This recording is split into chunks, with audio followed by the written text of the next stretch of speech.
Hoje, o Educação Jurídica tem a alegria de receber a professora Laura Mascaro, que é coordenadora do curso de Direito da Universidade Anhembi Morumbi. Ela é mestre em Filosofia e Teoria Geral do Direito pela Universidade de São Paulo, onde também ela fez doutorado, mas na área de literatura francesa. E ela também é pesquisadora do Núcleo de Estudos da Violência, o NEV, que também faz parte da USP. Professora Laura, uma satisfação falar com você aqui no Educação Jurídica. Obrigada, Fernanda. É um prazer estar aqui com você. Então, Laura, eu conversei com diversos alunos em diversas universidades, perguntei a respeito das metodologias ativas, que é o tema da nossa conversa de hoje na Educação Jurídica. E você vai ver, então, agora, junto com os ouvintes e espectadores, o que disseram os nossos estudantes. E com relação às metodologias ativas, vocês praticam, você gosta, como que é? Eu gosto muito, como eu disse. Eu acho muito melhor do que a aula só expositiva, até porque me faz estudar mais. Então, se eu sei que o professor vai entrar na sala de aula e começar a falar sem parar, e a minha participação vai ser tirar uma dúvida, eu penso assim, será que vale a pena eu me esforçar tanto? Eu vou ler o texto, porque na minha faculdade todas as aulas têm um texto obrigatório. Eu vou ler o texto obrigatório, mas assim, eu não vou ler com o mesmo cuidado, com a mesma dedicação, se o professor falar, olha, essa aula vai ser um debate. Essa aula, com base nesse texto, a gente vai ter que resolver um caso prático. A gente vai ter uma simulação. Quando é uma metodologia ativa, eu realmente leio o texto. Eu grifo, faço milhares de anotações. Se tem algum conceito que eu não entendo, eu vou atrás. Eu penso, bom, como eu e os meus colegas, nós seremos os protagonistas, se eu não ler direito esse texto, não vai ter uma boa aula, deixo realmente me aprofundar. E quando a aula é expositiva, eu vou ler para não ficar perdida, para ter uma noção, mas a minha motivação é muito diferente. O professor vai falar, não tem muito motivo para eu ficar me estressando muito antes da aula. Em vez do professor ficar lá, leva o aluno até lá. Por exemplo, gosto de entender e às vezes explicar para alguém aquilo que eu aprendi. Uhum. Então, para isso grudar na sua cabeça, né?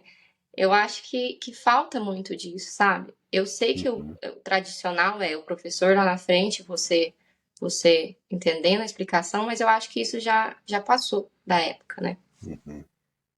Ainda mais com o advento de toda a tecnologia, de tudo isso. Sim. E você já ouviu falar das metodologias ativas? Não, assim, não muito. É, possivelmente é uma resposta a isso que você está pedindo, porque as metodologias ativas, elas estimulam que o aluno ocupe um espaço maior na condução Uhum. do processo pedagógico. Então, é isso que você falou de haver mais interação, de haver um papel mais ativo do aluno. As metodologias ativas, elas oferecem justamente essa perspectiva, né? Ela quer que o aluno aprenda botando a mão na massa, quer que o aluno aprenda tomando iniciativa de resolver problemas concretos, casos reais ou casos que reproduzem a realidade, porque é, você é, você estava mencionando aqui antes de nós começarmos a gravar, eu gostaria que você compartilhasse com os colegas, né, a experiência que você vê na faculdade de medicina aí na sua cidade, né? Não, é porque eu falo assim, eu convivo, a maioria dos meus amigos fazem faculdade de medicina. E assim, tudo que eles fazem na teoria, eles têm que fazer na prática. Seja no estudo mesmo, seja em provas, tem a prova teórica, tem a prova prática. Tem o estudo teórico, tem o estudo prático. Por quê? Eu acho que você só aprende efetivamente quando você vê aquilo que você aprendeu na prática. Quando você faz, você coloca a mão na massa, igual você falou. Então, eu acho que assim, se na faculdade de medicina, a faculdade de medicina mexe com vida, nós também mexemos com vida, entendeu? Então, eu acho que falta esse colocar a mão na massa, falta o teórico e em seguida do teórico prático. E eu acho que tem uma questão da pandemia. Porque antes da pandemia eu sentia que eu só mexia no computador para aula. E depois da pandemia, como eu fiquei 2 anos trancada dentro de casa tendo aula, a gente começou a pegar a mania de fazer outras coisas. E hoje, pra mim, se eu tenho uma aula que é só expositiva, é muito difícil eu não mexer em outra coisa. Nossa, mas é muito difícil. Eu tenho que me controlar, porque é automático eu já tô abrindo algum outro site. Então, eu sinto que isso é uma coisa que é uma mania que eu peguei da pandemia. Porque como eu tava em casa o dia inteiro, e você começa a ficar um pouco cansado de ficar 1h40, 2, 3 horas na frente da tela, eu acho que hoje, pra mim, aulas expositivas realmente não funcionam. Porque é uma tentação muito grande e você começa a pensar em milhares de outras coisas e não focar 100% na aula. E, por outro lado, quando é uma aula participativa, você tem que estar sempre acompanhando, porque você tem que participar. E, no meu caso, a participação valia nota. Vale nota. Então, se é uma aula que parte, ainda mais, se é parte da minha nota é o meu engajamento na discussão, eu sempre vou estar prestando atenção. Porque eu preciso participar. Então, eu acho que a questão da nota é um incentivo e se é uma aula só expositiva, eu realmente, pra mim, hoje, mais do que no primeiro ano, é muito complicado. Eu realmente tenho momentos que eu me perco, eu fico, nossa, onde é que tava? Então, professora Laura, primeiro gostaria de ouvi-la, não exatamente a respeito dessas opiniões dos estudantes, mas gostaria de ouvir um pouco da sua experiência como coordenadora de um curso de Direito, que já tem 1 ano, então uma experiência nova para você, mas acho que cheia de desafios, né? Primeiro eu gostaria de ouvi-la a respeito disso, por favor.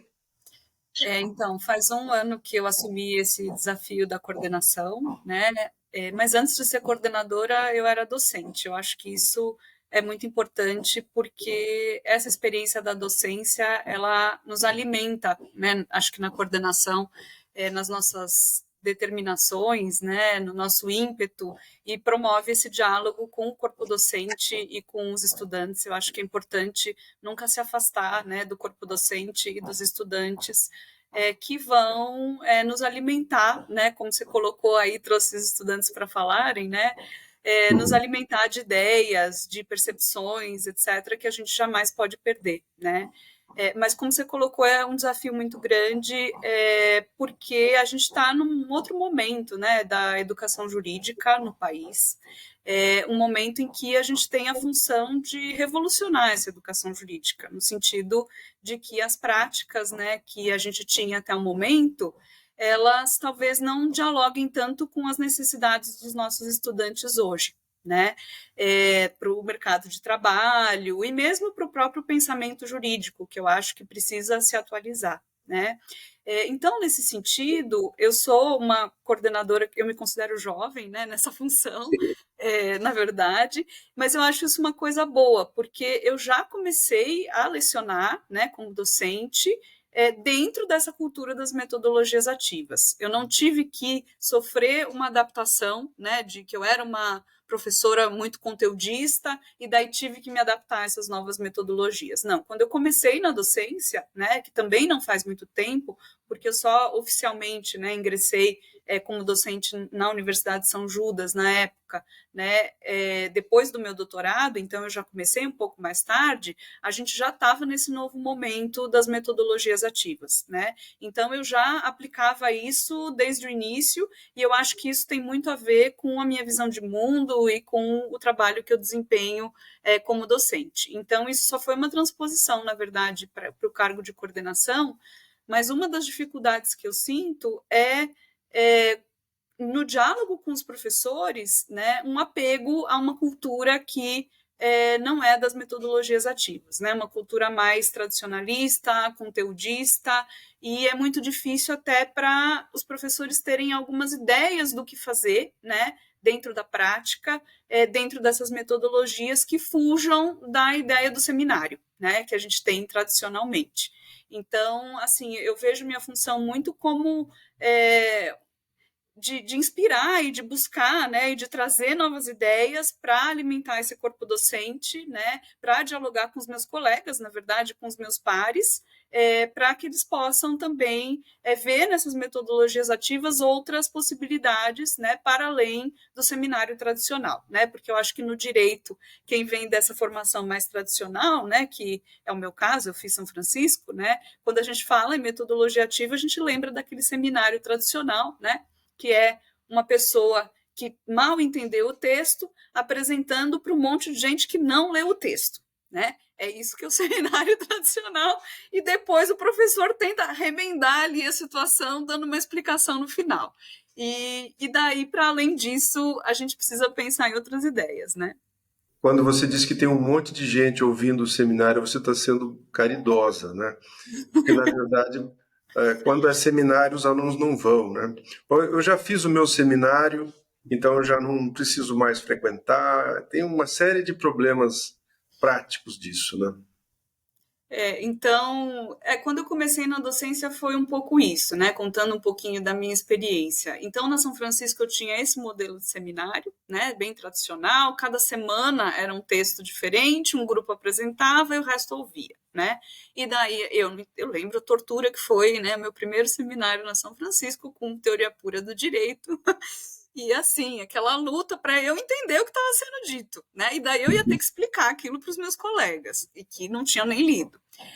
E daí eu entrei na São Judas, na época, e eu falei, vou fazer seminários, né? Vamos lá.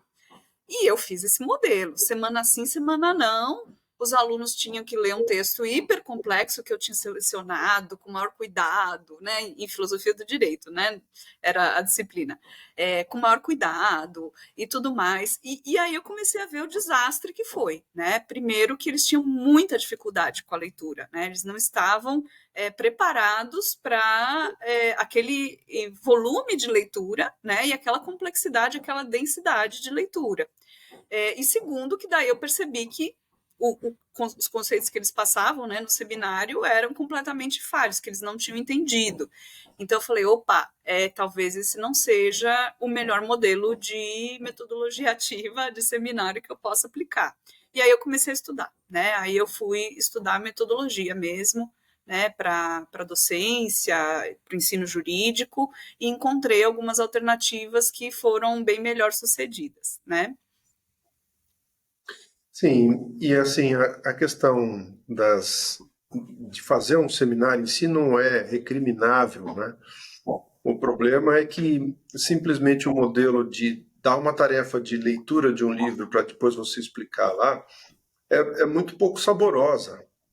Então, eu tenho me convencido, Laura, que é muito importante que o professor problematize os temas, que ele já dê alguma coisa, alguma missão para o aluno ir buscar nos textos, porque simplesmente ler, ainda mais os textos de teoria do direito, que são bem complexos e justamente no começo do curso é que os alunos têm que enfrentar, eles são pouco interessantes para os estudantes nesse sentido. Se não houver uma problematização dos textos, eu acho que fica muito difícil.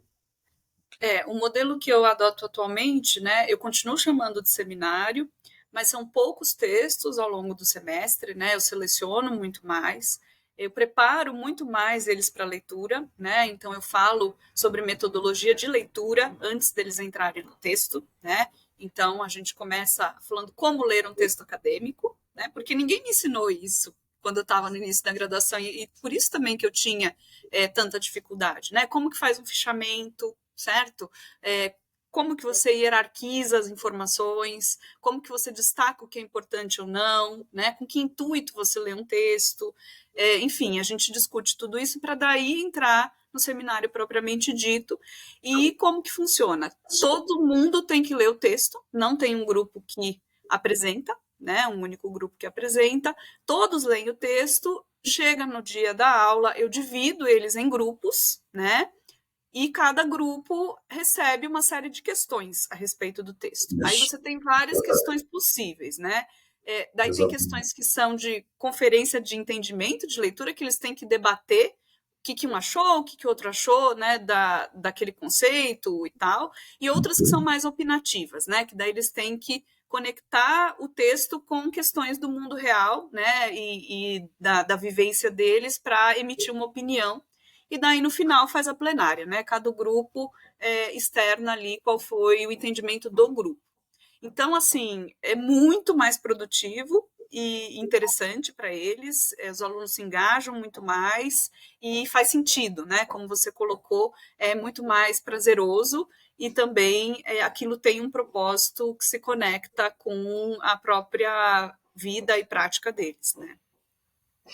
E ainda insistindo nessa questão da importância desses textos e dessas disciplinas propedêuticas no começo do curso de Direito, embora os alunos não sejam ainda capazes de perceber o alcance e a utilidade dessas disciplinas, como a própria aluna que foi entrevistada mencionou, que tinha que fazer um seminário sobre Kant, e que ela não entendeu, ela fez o seminário, teve uma boa nota, mas só ao longo do curso, só ao longo do curso ela foi adquirindo a maturidade para compreender efetivamente o alcance de algumas questões que são trazidas ali, né?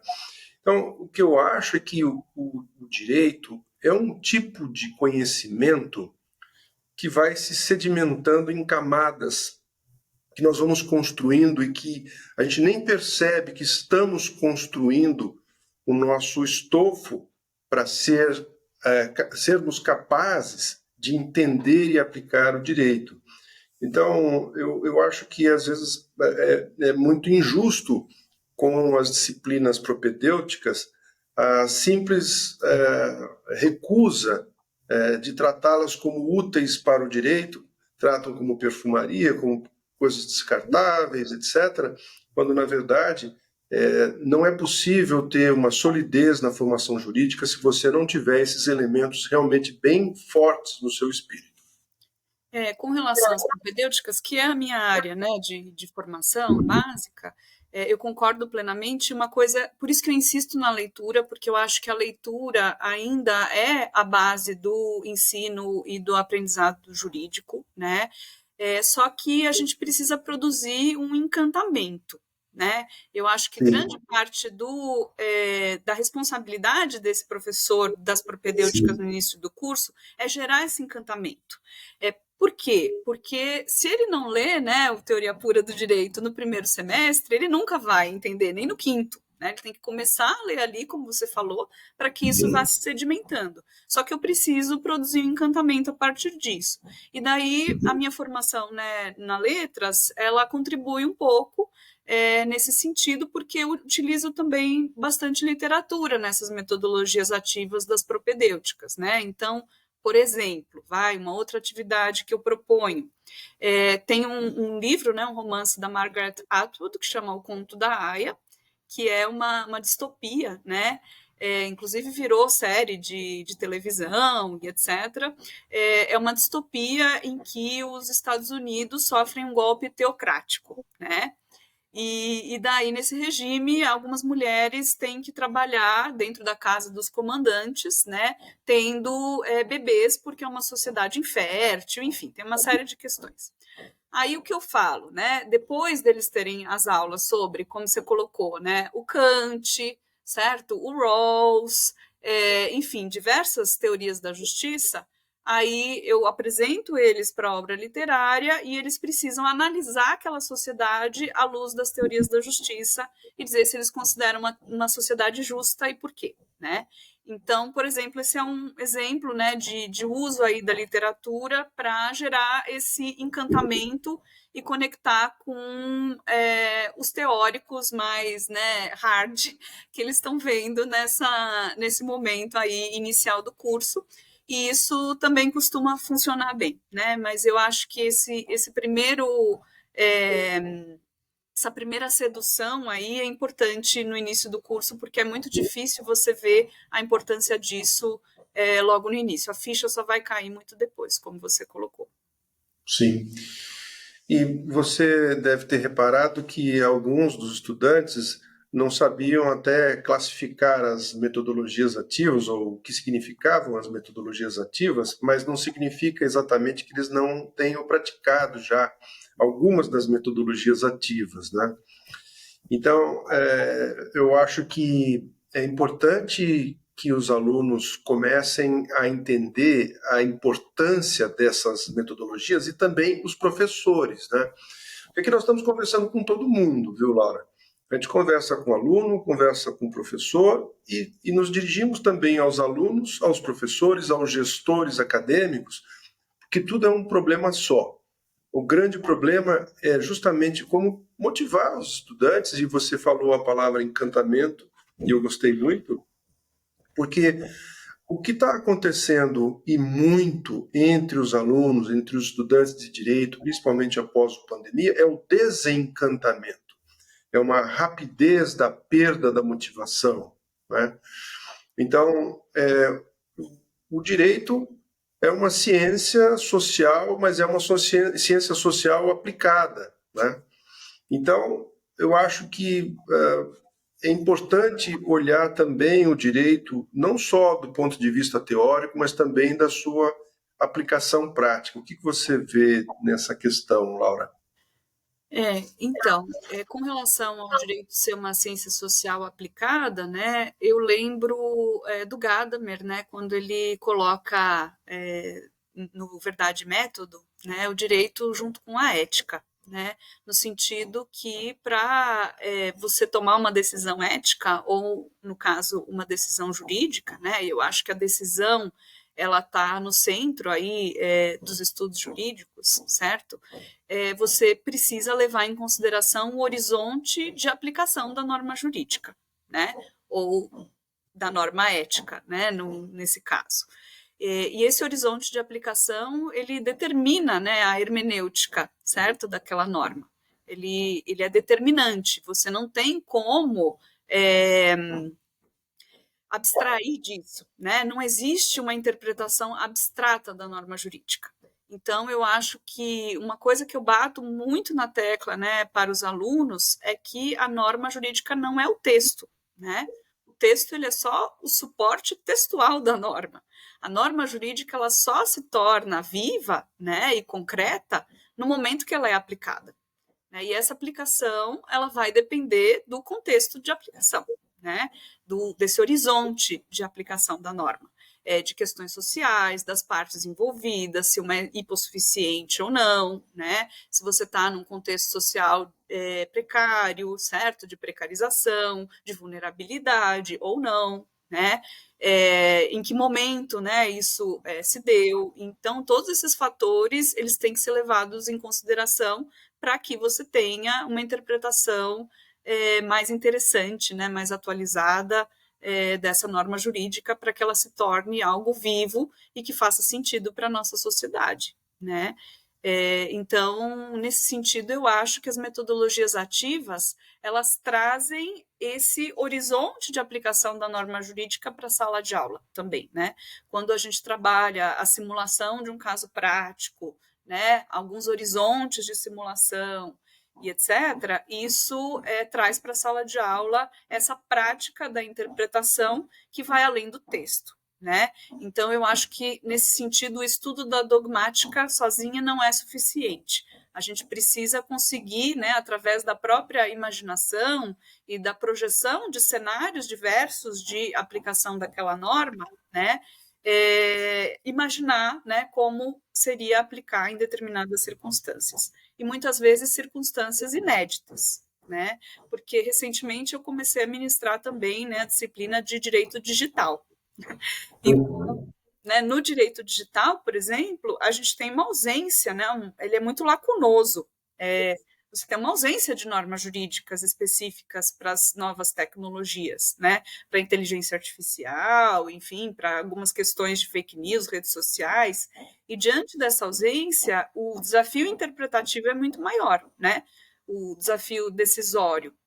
E para você experimentar isso a partir do direito que você tem em mãos, é essencial que você consiga, inclusive, projetar determinadas situações que ainda talvez não existam, né? Ou que já estão na esquina, né? Então, e ver como que você aplicaria, né, aquele ordenamento jurídico, aquelas jurisprudências, normas jurídicas naquela situação que é completamente inédita muitas vezes, né? Uhum. E você sente que a receptividade dos alunos é boa nesses casos? Sinto, sim, assim, depende da turma. A gente sabe que depende muito da turma, né? Porque um contamina o outro, né? Tem muito isso. Às vezes a gente tem algumas turmas que preferem um modelo de aula mais expositivo, mas eu sinto que tem acontecido uma mudança de cultura, né? Que é uma mudança de cultura que a gente precisa alimentar tanto por parte dos docentes quanto por parte dos discentes, né? Porque quando você valoriza, digamos assim, né, um professor que ele é um professor conteudista, que fica lá horas e horas, né, vomitando conteúdo, etc. Quando é só esse docente que é visto como, nossa, olha quanto conhecimento que ele tem, né, olha como ele é estudado, certo? Como ele é uma autoridade no assunto, né?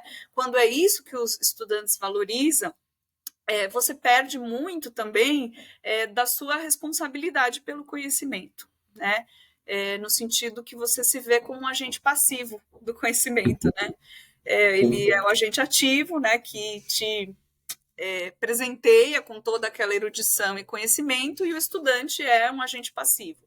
E a gente sabe que isso precisa ter uma mudança cultural para inserir esse estudante dentro de um protagonismo maior, né? Para que ele se aproprie do conhecimento, e eu acho que isso vai fazer com que ele tenha uma transformação interna mesmo na formação dele, que é muito mais duradoura, né, e permanente, certo? Do que simplesmente se ele ficar ali como um espectador, né, das aulas. Sim, eu gosto muito, Laura, de fazer uma comparação com o Waze, que é uma ferramenta maravilhosa, né? Que eu não sei como é que a gente sobreviveu até hoje com mapas e mapas e tentando chegar a um destino, né? O Waze, se você não sabe como fazer para chegar a um determinado destino, você usa o Waze e ele te leva até lá. Se você precisar sair do mesmo ponto que você estava e chegar até o destino que você chegou uma vez pelo Waze, é muito provável que você não consiga. Sim. Porque o simples fato de eu te dar a resposta de qual é o melhor caminho não me ensina nada, não me torna autônomo no conhecimento. É a mesma coisa que você acabou de descrever de um professor que dá as respostas certas para os alunos e os alunos aceitam passivamente essa solução. A verdade é que você só aprende mesmo um caminho se você tiver que ir por conta própria sozinho. Se você tiver sozinho em termos, né? Porque você pode usar mapas, né, que podem te ajudar. Os mapas te ajudam a chegar a um determinado destino. Mas é só quando você está dirigindo o carro e buscando achar o caminho que você vai aprender esse caminho. E não adianta você estar no banco do carona também, né? No banco do carona você não aprende caminhos. Então, eu acho que essa analogia é válida para o ensino de qualquer coisa, inclusive o direito. Eu acho que se você não tiver a possibilidade de pilotar o próprio caso, resolver o problema jurídico que está à sua frente, você não vai aprender para que servem as ferramentas jurídicas, não vai saber usá-las e você vai gastar o seu tempo numa forma de aquisição do conhecimento que é precária, que é a memorização. Sim. Então, eu acho que os professores também têm que estar muito atentos para a questão da forma como eles ensinam, porque tudo bem, eu vou lá e exponho toda a matéria e demonstro a minha erudição, meu conhecimento, a minha experiência. Eu já passei por N casos, N situações em juízo e fora dele, que me autorizam a dar a aula e ensinar dessa maneira. Ótimo! O aluno vai lá, aplaude, fica embevecido, mas o aluno não aprendeu. Então, ele não cumpriu a missão dele de ensinar. E é isso que nós temos que refletir mais profundamente, e acho que essa análise que você fez, os exemplos que você deu das metodologias ativas, são, sim, um componente fundamental para a gente repensar a sala de aula e fora da sala de aula também. Porque tem também a figura do professor contador de causos, né, Fernando? Que ele fica contando os casos em que ele já atuou, em que ele foi bem sucedido, mas como você diz, isso não faz com que o aluno percorra esse caminho, né?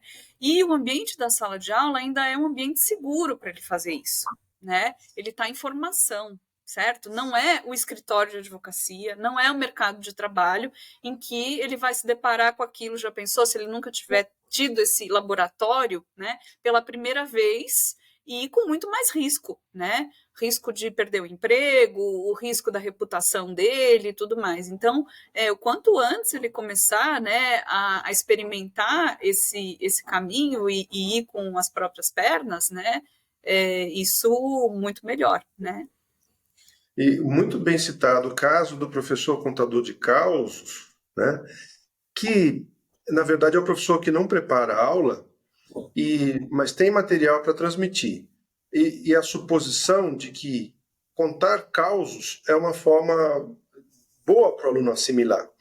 Na verdade, o que ele tem que perceber é que ele pode até trazer um caso que ele vivenciou, mas ele tem que mudar o formato da apresentação do caos. Né? Ele tem que mudar isso, porque ele tem que envolver os alunos. Não é para os alunos aplaudirem, nossa, que solução maravilhosa que esse professor maravilhoso deu. Não, não é isso. O objetivo não é esse. O objetivo, a sala de aula não é um palco. Né? Então, o que eu acho que é interessante é que esse professor que gosta de contar causos, ele pode usar o mesmo causo para ensinar, mas aí ele tem que trabalhar mais. Ele tem que estruturar essa apresentação de uma forma que envolva os alunos, para que os alunos sejam picados pela curiosidade, para que eles procurem por conta própria soluções, para que eles possam confrontar com as soluções que são as melhores soluções, as mais tendentes a trazer um resultado positivo judicial ou não judicialmente, né? Então, eu acho que é importante. Nós estamos falando de cultura, não é, Laura? Nós estamos falando de cultura de sala de aula, cultura da docência e também uma certa ética da docência, porque é necessário que o professor entenda que o aluno espera dele muito mais do que simplesmente uma exibição das suas qualidades como profissional. Uma coisa interessante que a gente tem trabalhado lá na IMB, Fernando, é com projetos, né? Como, por exemplo, avaliação por projetos, que é uma coisa que eu tive muito pouco na minha graduação, né? Dos alunos terem ao longo do semestre que produzir em grupo, né? Um determinado produto, né? E esse produto, ele pode ser muito variado, certo? Então, uma das experiências que eu tive que foram mais interessantes foi do projeto de lei, né? Porque é muito importante, porque a gente sempre pensa, né, quando fala para o aluno produzir um produto, a gente pensa na peça, né, a gente pensa no parecer, o parecer é o grande rei, né, porque parecer pode ser qualquer coisa, certo? E daí fica uma coisa também muito monótona, né, todo semestre você tem que fazer um parecer, etc. E daí a gente fez um projeto de lei que foi bastante interessante, porque também explorou um lado muito pouco explorado dentro do ensino jurídico, que é a prática legislativa, né? Então, antes, né, de você ter uma lei consolidada, como que isso é construído, né? Então, eles tiveram que fazer o diagnóstico de uma determinada situação, né, da sociedade, uma problemática que eles queriam endereçar com o projeto de lei deles, né? Eles tiveram que elaborar, né, a justificativa do projeto e fundamentar, elaborar os dispositivos de lei, fazer a pesquisa legislativa para ver o que já existia, quais outros projetos que já existiam, né, como que a jurisprudência, a doutrina estavam vendo essa questão, enfim, né, se eles iam modificar uma lei existente ou criar uma nova. Então, tudo isso, assim, foi muito interessante para eles perceberem também que a gente não está mais só no modelo de direito tradicional, que é o do direito penal, né, de lidar com os problemas depois que eles já aconteceram, né? Depois que uma violência já aconteceu, depois que um conflito já aconteceu, e que tem como você também trazer uma visão do direito para pensar a sociedade do ponto de vista funcional, preventivo, né? Como coloca o Bobbio, né? Da estrutura-função.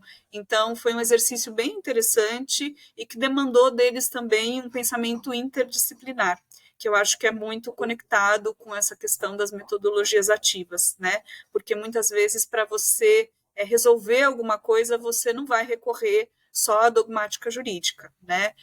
Você tem que fazer um diagnóstico. Quando você olha, por exemplo, para esse horizonte de aplicação da norma jurídica, né, você tem que olhar também para a sociedade de maneira mais abrangente, né? E para os conflitos, para as opressões, de maneira mais complexa e interdisciplinar também, né?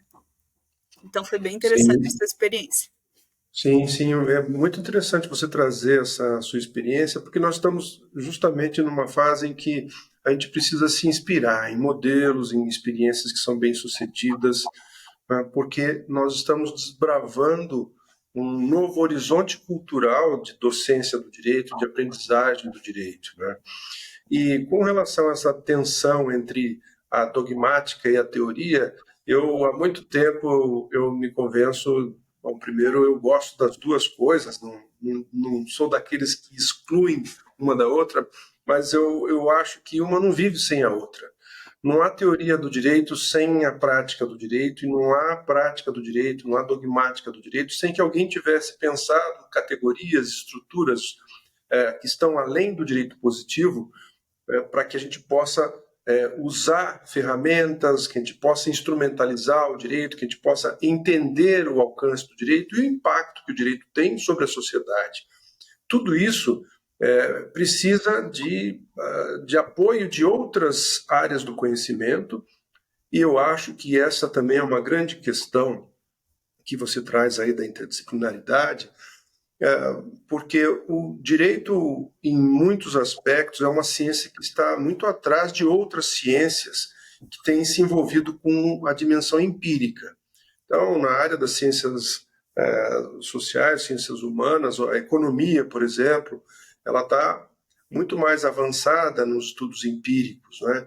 Trazendo as questões práticas e os dados da realidade social, econômica, para dentro da sua ciência.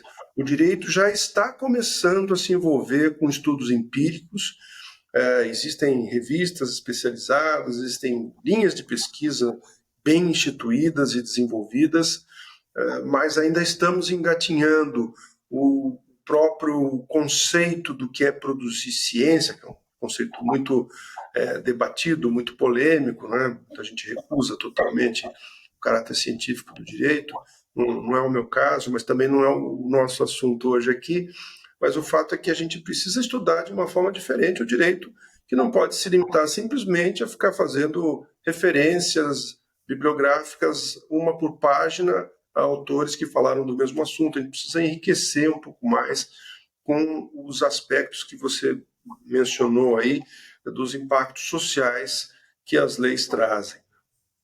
Sim, as leis, decisões judiciais, né? Então, acho que é Exatamente. perfeito, né? A gente tem que olhar, acho que para as duas pontas, né? Porque eu lembro que era muito negligenciado na minha graduação essa questão da produção legislativa, né? A gente olhava muito para o judiciário e muito pouco para o poder legislativo, né? E eu acho que isso precisa mudar, porque é todo um campo de atuação aí potencial também para os alunos, né? Que a gente acaba não trabalhando, e é muito interessante até para eles perceberem o que está por trás, né, da elaboração de uma norma jurídica, e isso vai levar também a uma melhor interpretação, né, quando eles percebem como que a norma é pensada, né. Muito bom. Professora Laura, muito obrigado por sua participação na Educação Jurídica. Foi um prazer trocar ideias, ouvir das suas experiências na minha universidade em Morumbi, e conto com a sua colaboração em eventuais novas participações. Muito obrigado, Laura.